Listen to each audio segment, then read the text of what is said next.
Tahukah kamu, di Dusun Pucang, Desa Jono, Kecamatan Tawangharjo, Kabupaten Grobogan, Jawa Tengah, terdapat sebuah makam keramat. Di makam tersebut bersemayam sosok wali perempuan, dikenal dengan sebutan Nyai Ageng Bokong. Beliau merupakan putri dari Ki Ageng Getas Pendowo dan masih sedarah dengan Ki Ageng Selo, sang tokoh penangkap petir.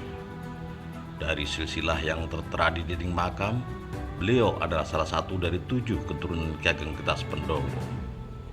Konon, di makam tersebut ada sebuah pundung yang dipercaya warga bisa menjadi petunjuk hasil pertanian warga.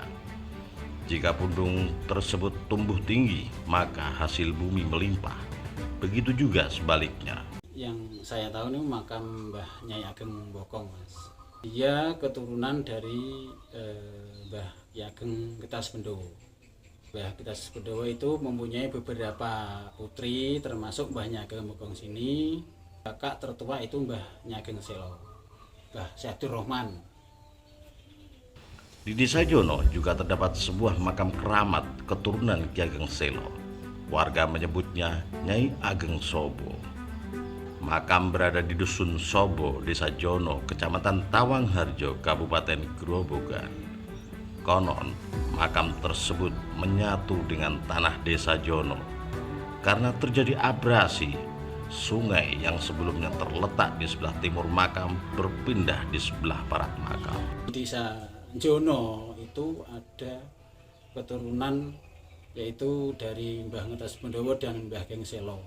Yang keturunan Mbah Ageng Selo itu ada di dulunya itu ada di Desa Jono, Mbah Nyai Ageng Sobo.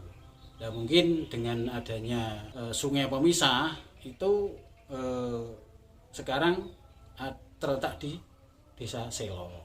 Saat saya masih kecil dulu gitu gini. Di makam ini dulu kan cuma seperti gazebo. Itu ada seperti pundung itu rumah rayap kalau sekarang dipahami. Itu kalau rumah pundungnya itu tinggi, masyarakat di sekitar itu panen petaninya itu melimpah.